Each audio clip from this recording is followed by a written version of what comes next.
Hello guys, we're loving making these video podcasts for you, but we need your help. Head down to the description, smash that big red button. No, not that one. Hit the big subscribe button, like the video and turn on notifications to keep these videos coming in. Hope you enjoy this week's episode.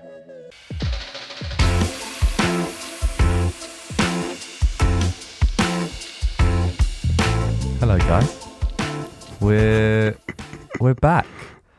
We're back for another week of the Low Expectations podcast without a guest today. Me and Angus have been super busy the last week, so we kind of forgot to book a guest in. Things should be running back to normal next week, but we'll just see where it goes. Angus has been really busy doing a certain thing. Hello. What would you like to explain what is up with your hair?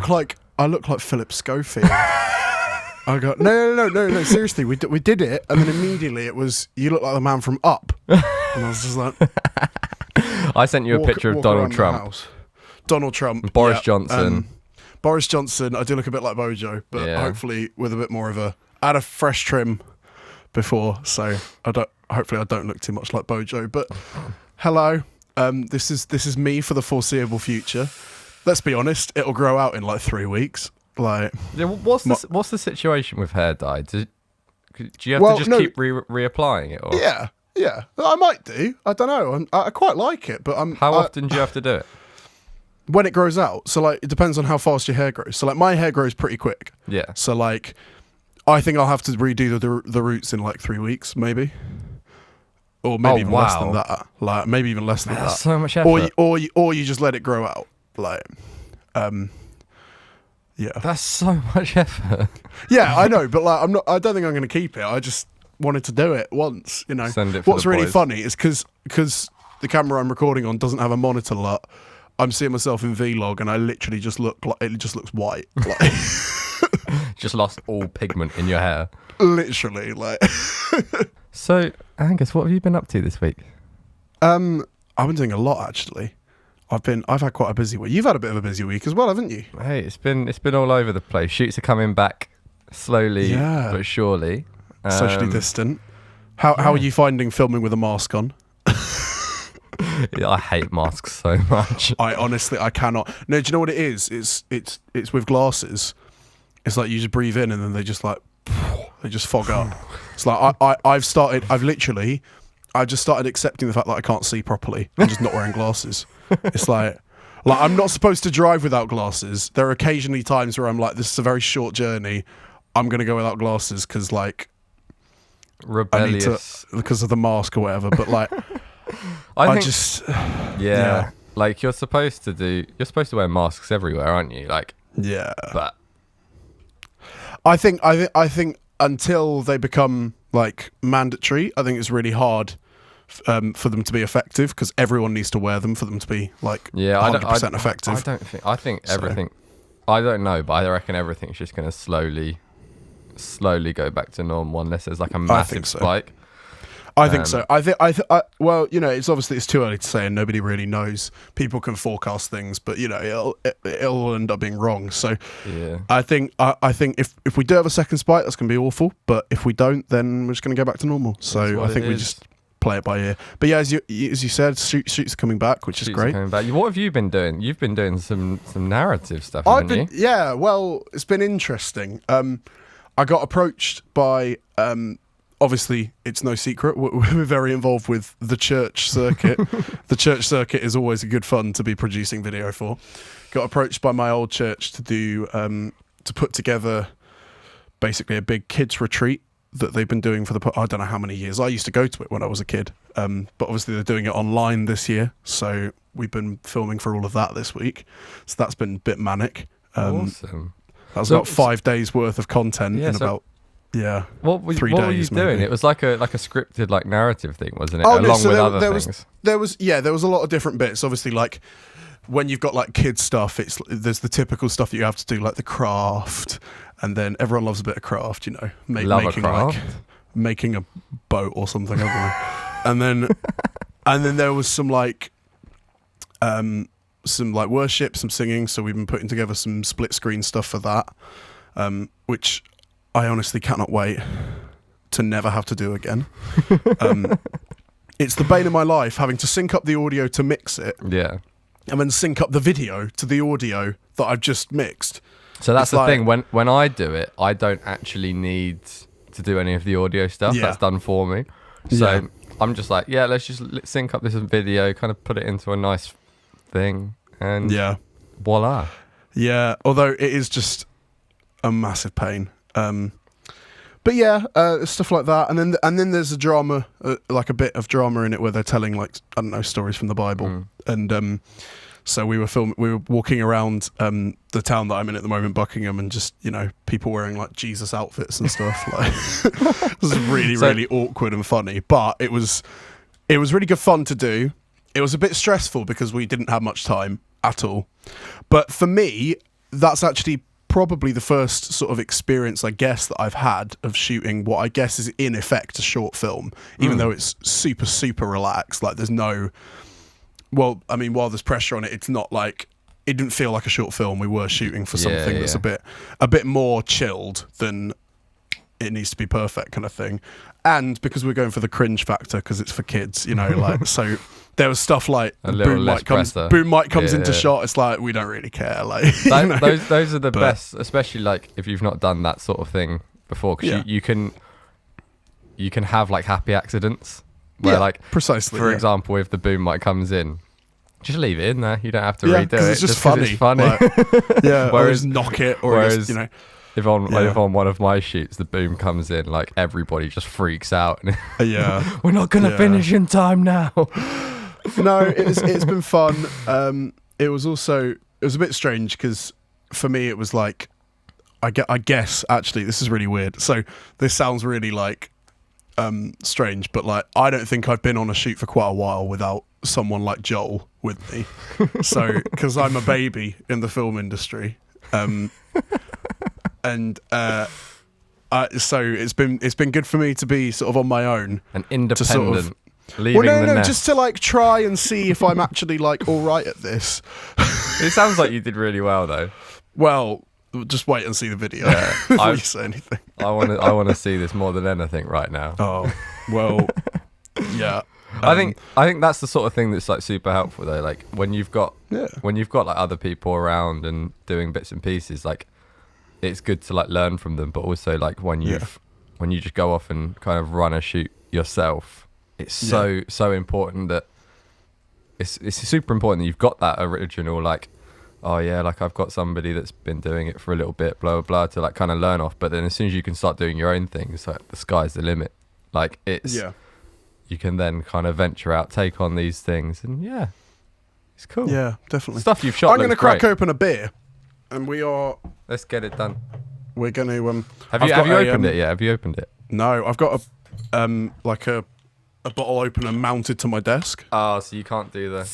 No, I can't do the ASMR. It's your turn to do the ASMR. That was crap. That was terrible. That was awful. We know who's better at ASMR now, don't we? Yeah, no, I bought this, like, I keep seeing these like wall mount bottle openers online, so I thought I'd buy one and put it on my desk. Did you get the diarrhea? No, I didn't get a diarrhea bottle opener. Well, that's a niche joke, seeing as nobody actually listened to that part of last week's podcast. If you want to find out more about that, then go to episode 11. Yeah. Yeah, great. We don't actually have a plan for today. We don't. We're just going to chat. I want to hear more about your. You want to hear more? Little narrative thing. I don't know how much more there is to say. What? We had so actually I do have something to say about that, and I don't want to turn it political or anything, but there's a nice National Trust property up the road that we wanted to film at, and so we thought, okay, great, I'll get in contact with the National Trust, and I'll be like, okay, hello, filming for like a kids group, you know, like we just want to go in, just do like a day of filming. It's not commercial, like, but we're happy to like pay a fee if you need anything like that, whatever. We got public liability insurance, got all of this, you know, and we're ready to go whenever. Like we're pretty flexible, whatever. Had a nice little email chain back and forth, sort of explaining it, and then just silence, just like a bit of dead radio waves, Radio and then silence. never heard anything back. Followed it up with a couple of emails just saying, hey, what's the progress on? Nope, nothing. They just got bored of you. They'll come back to you like mid this week and just be like, yeah, exactly. Oh yeah, so do you want to still do this?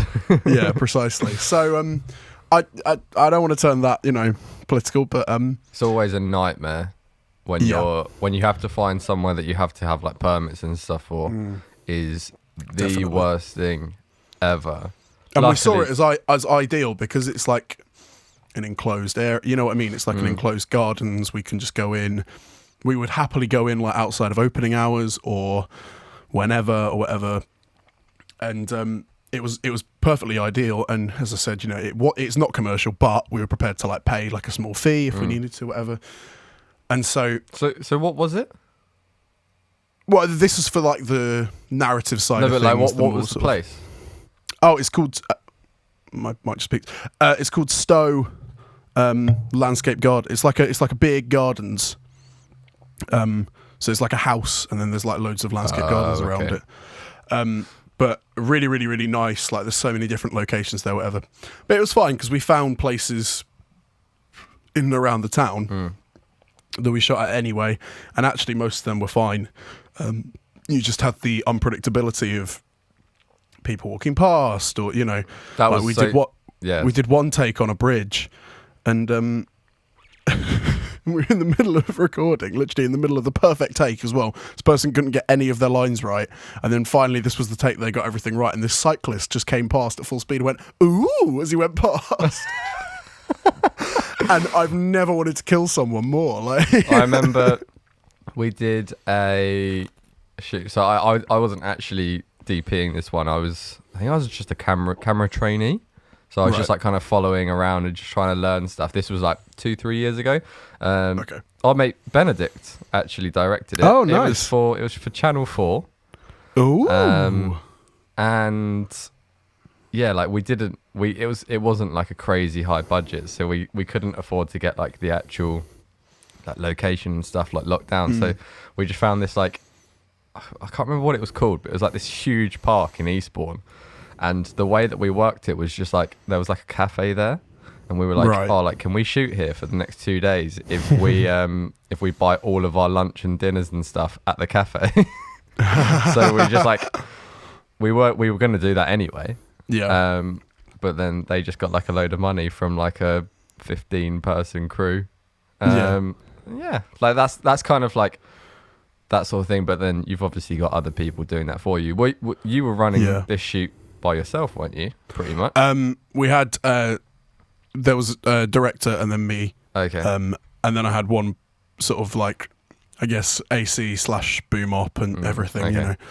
So that's where that was pretty much it. That's where having like a producer kind of really helps, because you can just Definitely. be like, just go I and guess sort I was kind of taking on that role. The one that we struggled with was, so we got a uni in Buckingham, and the uni own pretty much half of the town. Like they're one of these unis that isn't like a campus, it's like spread out. There are loads of different places, and one of them, there's like this public park, and then there's the uni right next to it, and it's really, really blurred lines as to what is the uni property and what's the public park.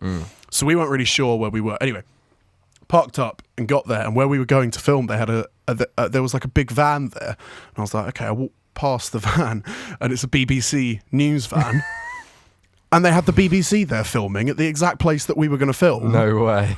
Because that was technically the uni property. And I was like, Anyway, so it was like, okay, quickly change of plan. We got 5 minutes before we start shooting. So let's like run around, try and find somewhere else. So we found somewhere else, which is fine. But like they were just looking over at us the whole time. Like, who are these guys? Like with a tiny little camera. And like, just want to be BBC. That's all it is, really. I tell you what, if I'd had like your Ursa or something, then would have looked pro. Perfect. Would have looked pro. Yeah. That's the only reason I would have had it though. Like. Such an annoying camera to. This is kind of around. what Ian was saying last week. Actually, is it's like when you rock up on set with like a red, like a fully kitted out red, it doesn't matter if the video is going to be crap, because you like Well, that's the you thing. look the pro, you know. The amount of when I was like looking into like wedding photography and stuff when I was like still coming up and wanting to do that and not video. Wow. I Still doing that, but not wanting to do video. What do you mean by that? I didn't want like I bought my first camera. Oh, do you mean wedding photography? Yeah. Oh, I thought you were just saying that wedding video isn't real video. No, so I wanted to be a photographer, and because I thought that video was too hard, and photos I've got to hold the camera still for longer. Yeah, exactly. But like that was my. I probably said stuff. That was my thing, yeah. And then I got to a point where I was like, okay, I actually want to try and do this, and yeah. But yeah, I remember so many people just being like, yeah, like I want somebody with a Canon 5D or a Nikon. Like if you rocked up with like an A7R Mark II or whatever, they'd be like, nah, we don't want you. We want someone with a proper camera. And it's like, exactly. Arguably these cameras are better. They might not look as fancy. They might not be as big, but it goes the same thing. It's like if somebody rocks up to a shoot with the Ursa or a Red or an Arri, they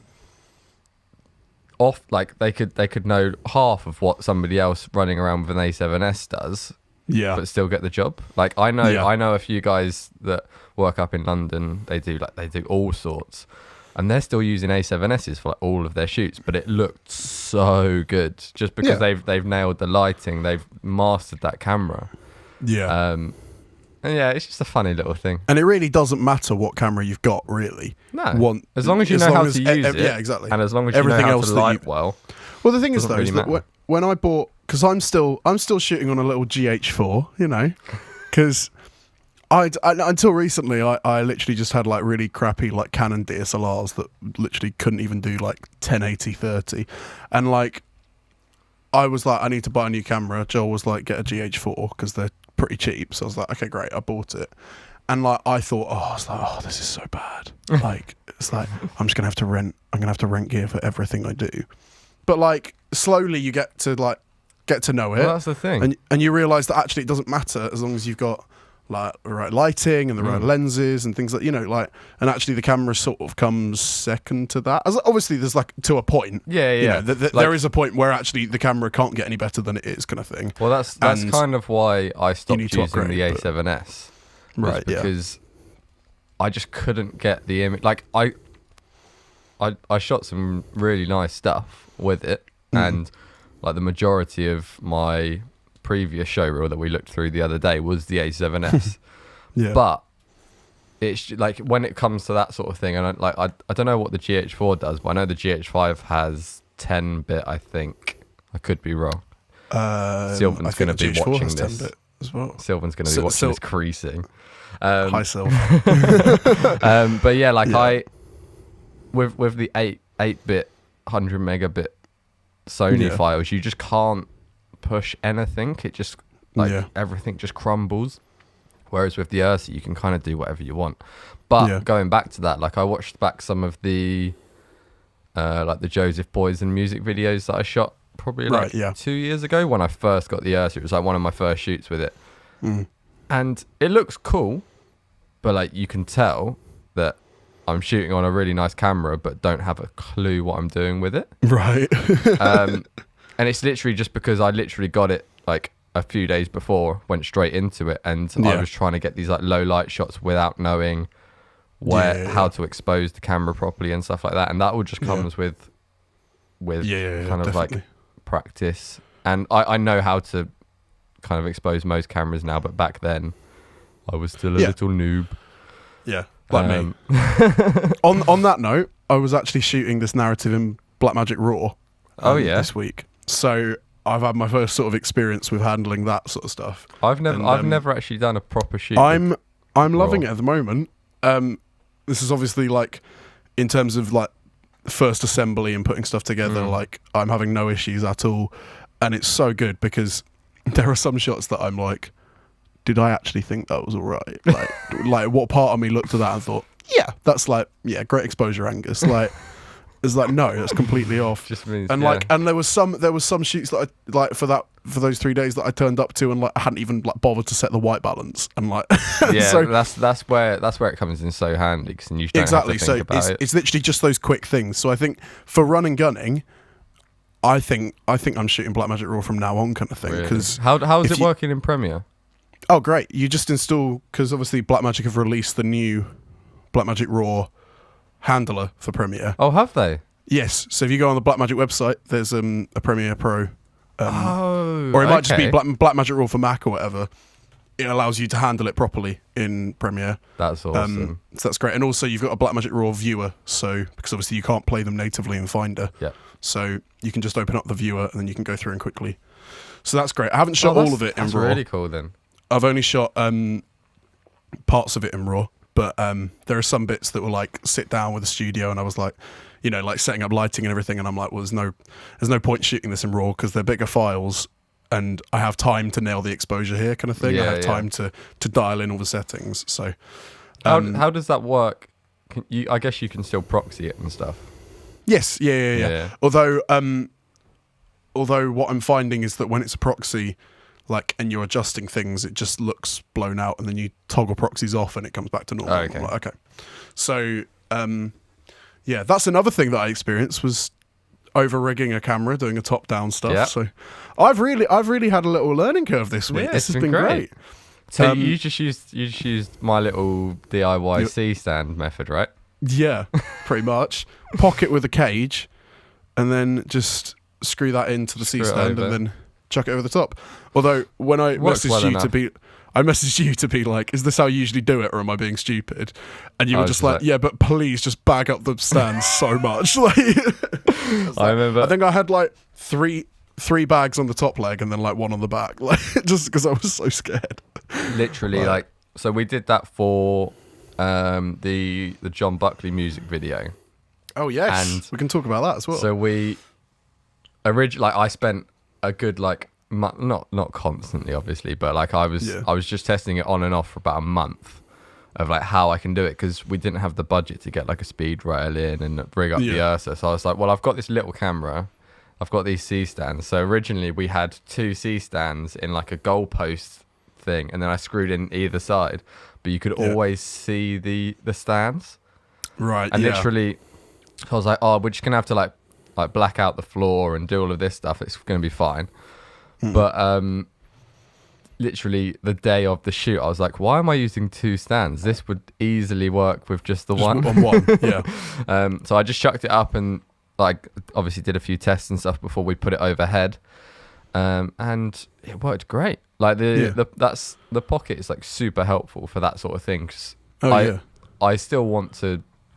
I would love to be able to have like a setup that I could rig up the Ursa. There's a way of doing it with like combo stands and whatever.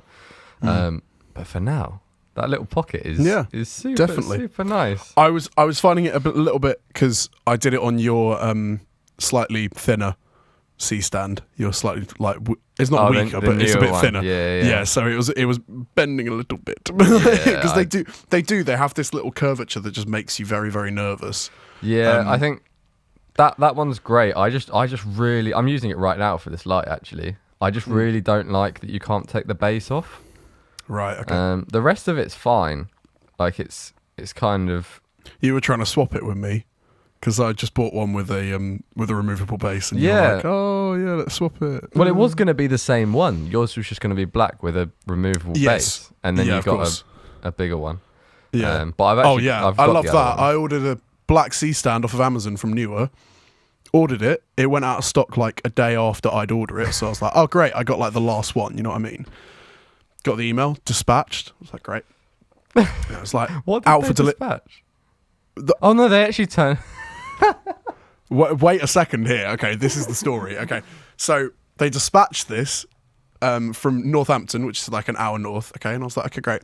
So out for delivery, arriving today, 10 to 1 p.m. I was like, okay, great, that's fine. I'll be downstairs. I'll be waiting for it, because it's a big package, and I'm gonna have to like, you know. Anyway, it gets to 1 p.m. It hasn't arrived. Okay, at 1 p.m. it switches to arriving today between 1 and 4. I was like, oh, okay, great. It's just got delayed.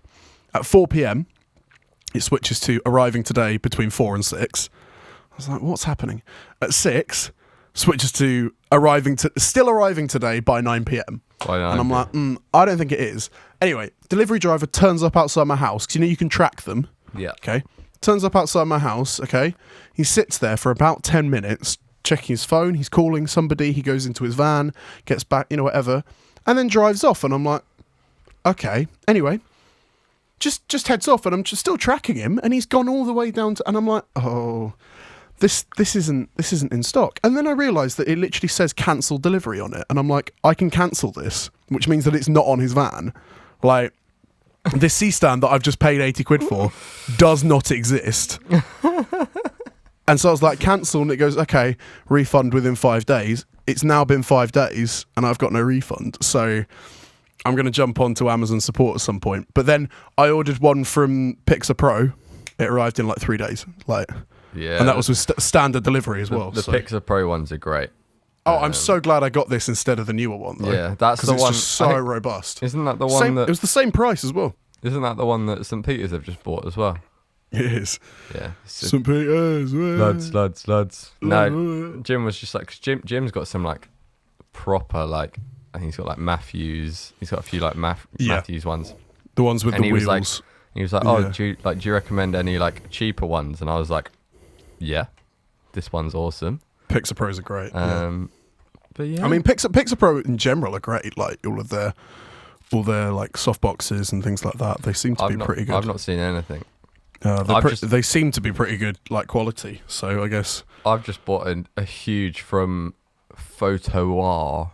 Oh yeah, a massive Photo-R, yeah, a massive 5-in-1 diffuser. It's huge. It's literally.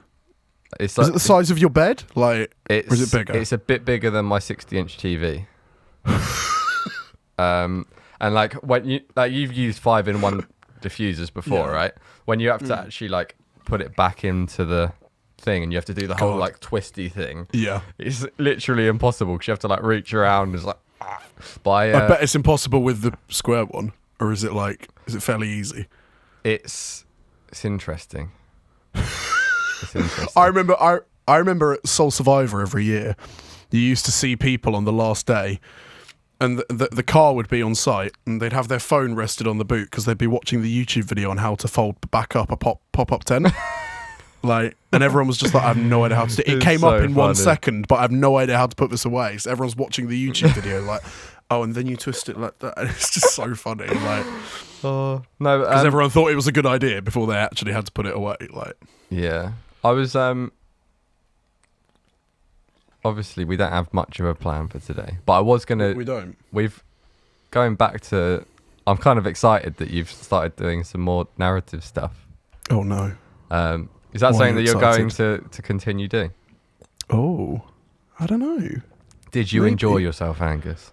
Oh, I did. Because obviously that's like my favourite thing to do, and that's where I ultimately want to end up. I think that's where you come into your own as well. Like, I honestly prefer run and gun. Like, really? I prefer stress.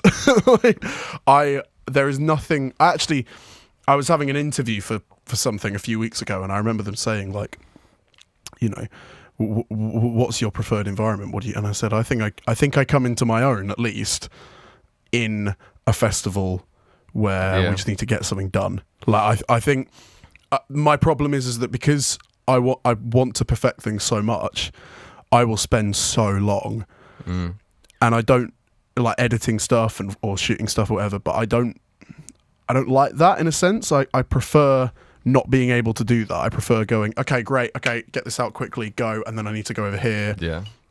You must have seen that at Big Church Day Out when we were working together, and it was like okay, you got to go the opposite end of the site. It's going to take you 40 minutes to walk there because nobody walks faster than like one step a minute. Yeah, exactly. So I honestly prefer doing stuff like that just because I think there's just so much more like excitement. And what I love about it is that you don't have time to dwell on it until afterwards. Yeah. And that's something that really, really like is something I pick up on. Is it's like I look back on it afterwards and I go, oh, that's sick. Yeah. I didn't even realise that we did. You know what I mean? It was just that was just the next thing on my mind. Quickly get that done, go. and like it's never hit me more than recently about how sad I am about this summer, about not being able to do any of this. Yeah, it is because going. I've been clearing out hard drives and stuff and finding all this footage from like festivals and things like that, and just thinking, oh, this is so annoying. Yeah, back on to next year though. It looks like it's going to be good to go next year. All back to normal, yeah.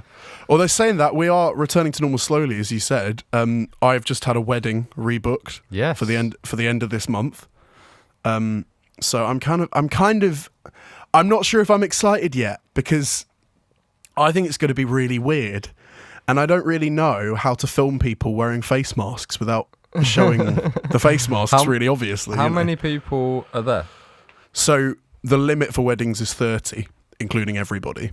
So there's there's the vicar, the bride and groom, and then me and one other photographer. So there's 25 guests. It's not too bad then. No, it's not tiny, but obviously it's nowhere near the size that I think they were planning for. Oh yeah, for sure. So I think it's going to be really interesting. The interesting part is, well, this particular wedding, they're going ahead with the wedding, and then they're having like quick like drinks in somebody's back garden. But they're still doing like speeches and things like that, but just with a very small group of people. But they still want that filmed. But then they're also in October, or around that time, obviously it'll become clearer closer to the time, they'll have the reception that they planned. Yeah. At the venue, I think that's with a band and everything. And I guess we're going to try and put them into one video kind of thing and make it sort of seem a bit fluid, I guess. I think that's definitely a sort of play it by ear kind of thing. Cool. As long as I'm there to shoot it, that's something I can work out afterwards, cool. you know. But I've had all of mine just straight up cancelled. apart from one, that I think they're getting married in the next few weeks, and then they're going to do like an actual thing next. I think it's in like August next year. I think I've had quite a few that never cancelled. They just said we're not sure yet. And I guess I actually preferred that in a sense, because it was like, okay, I'm holding out hope a little bit, but not too much, because they might, you know. Yeah. Quite a few have been rescheduled. And so I guess, you know, although with stuff like events, like festivals and things like that, I never wanted them to reschedule, because I was thinking, if you reschedule to later in the year, we're just going to have two in the space of, you know, 1 year kind of thing. So I guess I've kind of preferred with events that they've just been straight up cancelled. And then we can look forward to next year instead of going, oh, we might do it then, you know, whatever. Because you don't want to sort of leave people hanging with things like that. But it has been incredibly frustrating, but obviously we can see the benefits of doing it. We can see the benefits of locking down and cancelling events and stuff like that. But I think it's been really difficult. I haven't found it, to be honest, financially, I haven't found it too difficult, because I haven't been in a position to rely on it too much. Yeah. So I've been doing other things or whatever, and so I haven't. But I know a lot of people, especially in Brighton, who have really struggled through this, and like this has been like almost the end kind of thing, in a sense of this could be the end of my career, like, because there's no way I'm going to get back into this, you know. And I know a lot of people who have recently gone freelance who are like, oh, did I do the right thing? Like, that's the tricky one, I think. Yeah. It's when people, like, I was fortunate enough to have like a backing, and I've just been as busy as ever with other things. But like people that have just made the switch that don't have the contacts and stuff, I can imagine really struggled. And also on top of that, the government support is actually only there for people who've been self-employed for a certain amount of time. It's so really tough. Yeah, really, really difficult. And I think a lot of people, and I mean, I've struggled through lockdown, but definitely not in a way that quite a lot of people have. And so I think I'm definitely taking that. Well, I take that for granted, definitely. Yeah. But it is. I think it's really interesting as we're slowly opening up, whether this is the right thing to be doing at all, whether we should be coming out of lockdown, whether we shouldn't be. I think it's interesting how actually none of us are going to recover from this anytime soon. Like it's getting kind of the events, new norm, isn't it? Yeah, getting the events industry back running, getting the, you know, all of these different industries back and running. It's like, that's great, but actually it's going to take so long for us to actually fully recover from this. I remember seeing. We've actually just booked to go to. I know you don't like theatre, so I'm not going to like. But there's a musical. There's a musical called Six. Okay. And it's like a big. I don't know how to describe it. It's just a big musical, and they've organised a drive-in theatre. That's cool. So they're going to actually near here, Milton Keynes, the MK Bowl. They're a huge stadium stage kind of thing, and you drive in and you have like a square that you and the people with you can get out and like set up like camp chairs and have a little picnic while watching this show. That's cool. And obviously they have big screens and everything, like cameras and everything, and so but things like that. And I remember seeing that Two Door Cinema Club have just announced that they're doing a socially distanced arena show where you're in like squares and you can't step outside your square. That's cool. But I'm not sure. How does that work if you need to go to the toilet though?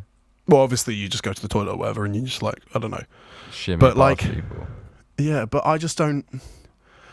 Like Two Door Cinema Club's pretty like, you know, whatever. Like, are you just gonna do that stood on your own in the square? Like what? Like lads. No, no, it's just a bit awkward. You know what I mean? Like, I wouldn't feel comfortable doing that. Like,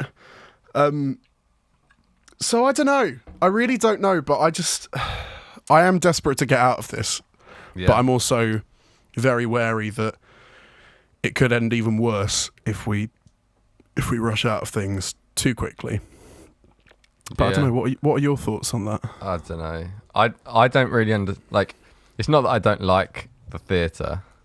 I just don't understand it. I'm gonna take Joel to the theatre once we can. I just wanted to clarify that before everyone just says like Joel hates the theatre because I'm gonna make you watch a show and you're gonna enjoy it. Well, you can watch Hamilton. It's on Disney Plus now. Yeah, I don't want to sit and watch that. Okay. Well, I tried. That's no, I used to go to all of like not proper theatre. Like my sister's well into it. She goes to like Wicked and all. That's like theatre stuff, isn't it? I mean, yeah. I mean, Wicked is like, but she goes to all of those. Maybe you're my least favourite Tucker now. Yeah, she goes and does all of that stuff. But then she used to take me to all of like. I don't know if it counts as theatre, but like when I was younger, it was all like the Noddy Live and like those kind of things. Noddy Live, Horrible Histories Live, things like that. That would be like my dream. I'd go to that now. I love Horrible Histories. Just like theatre. Yeah, exactly. But like Horrible Histories is awesome. Horrible Histories are great. I loved Horrible Histories. How did we get onto that? Don't know. Just chatting about Horrible Histories.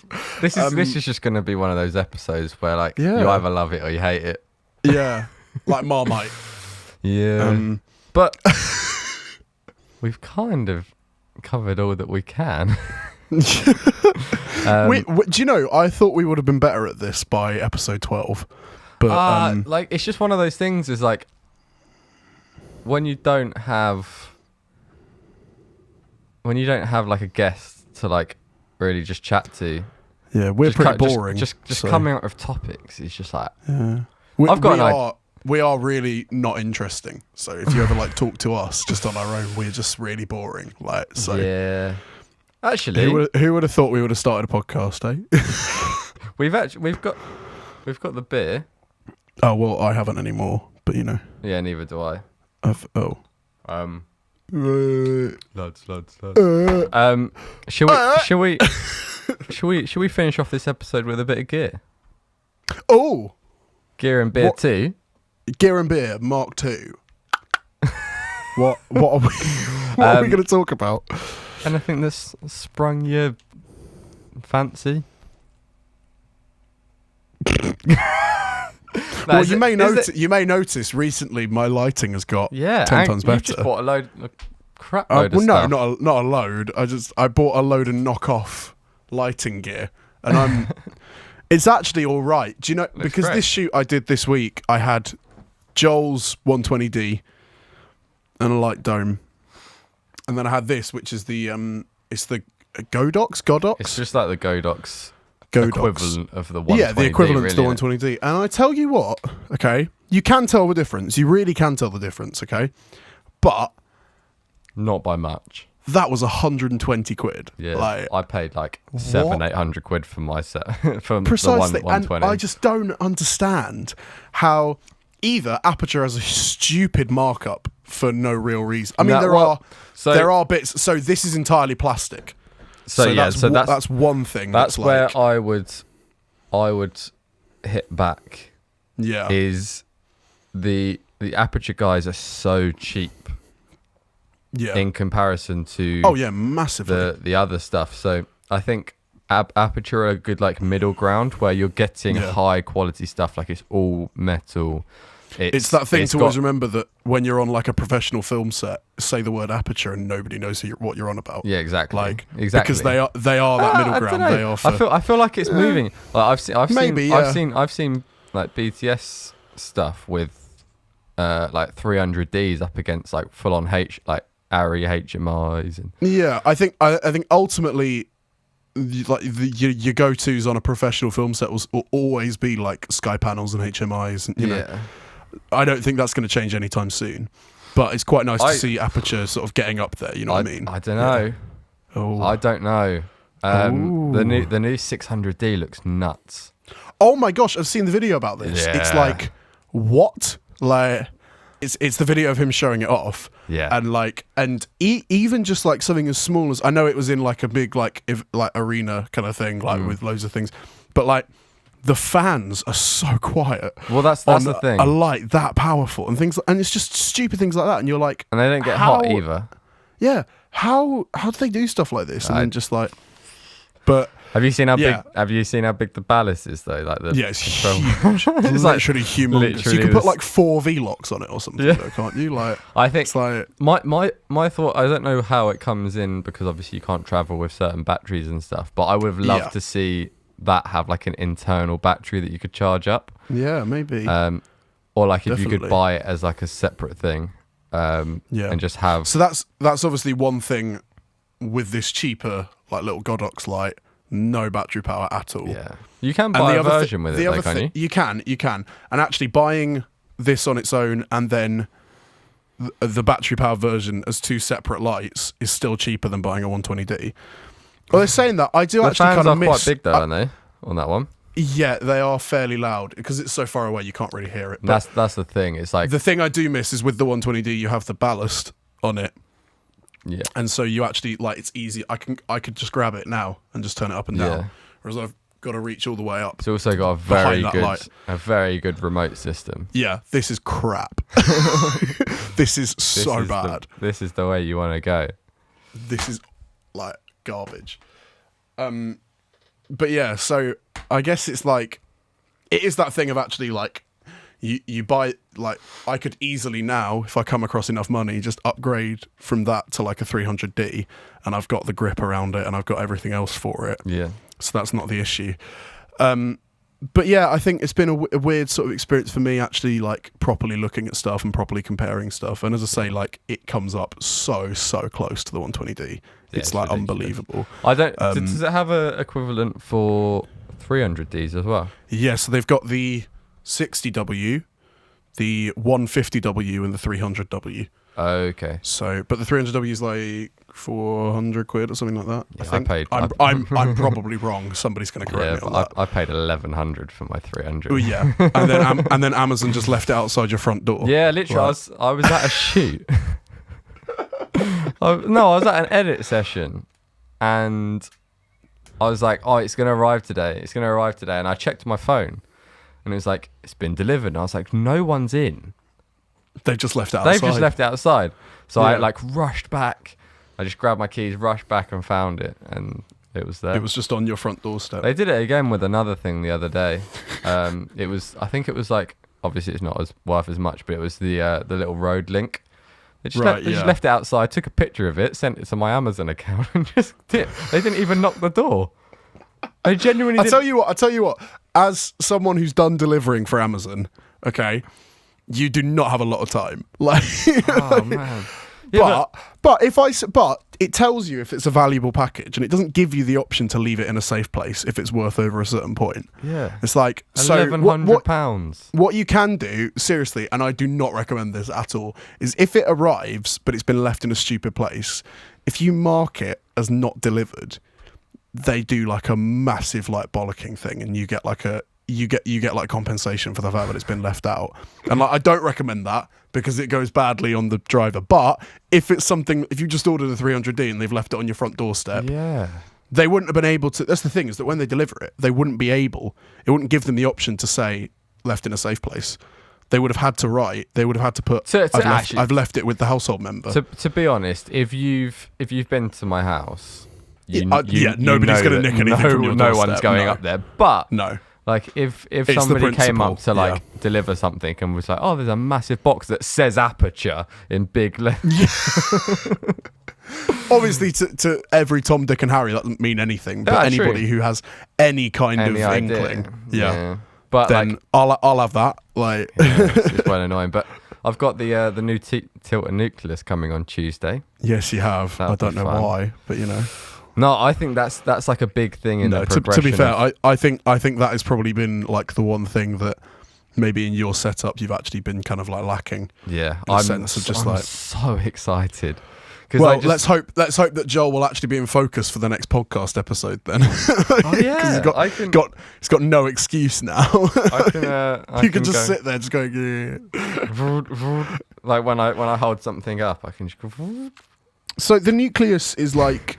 Is that like kind of, because I don't know enough about like remote follow focuses, is that kind of like top level, or is there like ones? There are versions that you can get, ones from like Arri and you can get from other places, but it is pretty much what a lot of I only got the like the actual like focus wheel and one motor. I think you can pay an extra like 500-600 quid and get the full package with like Arri rosette handles and another motor and stuff like that. Yeah. But I just got like the base pack because that's all I needed now. I've seen the ones that are on the Arri rosette handles. Yeah. That you just and it's just I just don't do enough shoulder mounted stuff. Okay, yeah. I'm always running like easy rigs and stuff, so I'll be using the side handles. So I don't really need it. Yeah. It would be helpful like if I can just pull focus with my left, but like is what it is. Yeah. Yeah, definitely.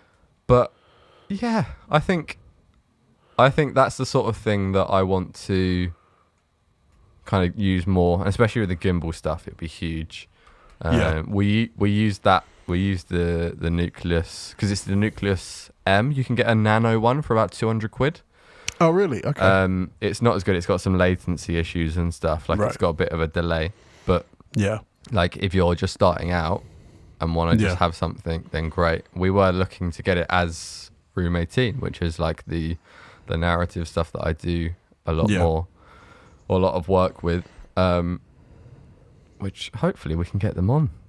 Yeah, soon. Hopefully. I want to have a chat because I was originally like one of the main starting blocks of it, and then kind of kicked you out. And then I kind of left and let them do it themselves. Can we talk about how New Expectations has become just you? No, we've got multiple people involved. Cute. Just well, before we ramble on for too much longer, I think maybe we should call it there. This has been an incredibly boring episode, so thank you for sticking around. What do we want to know from people, Joel? Is there some kind of like thing that we can get people to send in? Oh, have you got an idea? I've got a new emoji to send in.